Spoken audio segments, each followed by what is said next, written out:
Okay, we're going to have a demonstration here of a rotoverter, which is a resonant AC motor. Now, this electric motor is actually a three-phase electric motor that's running on single-phase power. And I have two meters here. I have a low amperage meter and a high amperage meter.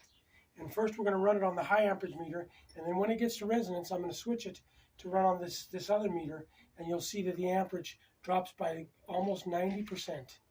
So I turn the thing on, the motor on, you see it start spinning. And there it is. And we're pulling 1.5 amps right now.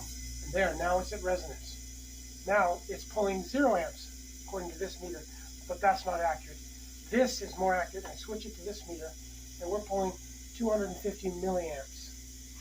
So we went from 1.5 amps down to 0.25 amps to 1/4 of an amp. And the motor is running the same speed that it was before. It's actually running at regular speed. And if I switch over to here, you'll see it says 0 amps, which is not accurate. It's actually 25 milliamps. And if I turn it off, it goes off. But resonance, electrical resonance, is something that they describe as saying something you don't want because it overloads your equipment. That's because it runs so efficiently that the voltage goes too high and it does overload your equipment.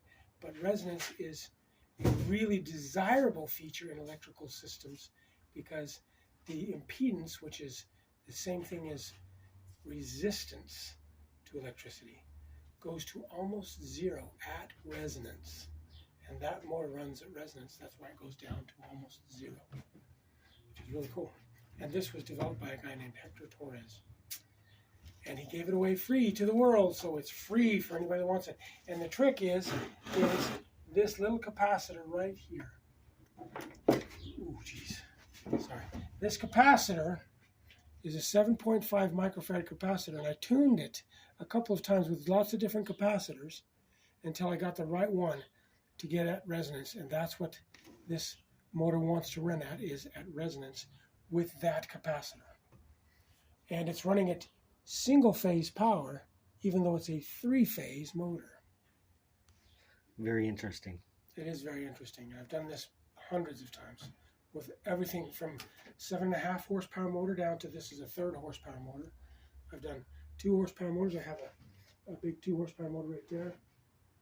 And there's another one underneath there. Anyway, so I've done it lots and lots of times, and it works great. You're brilliant.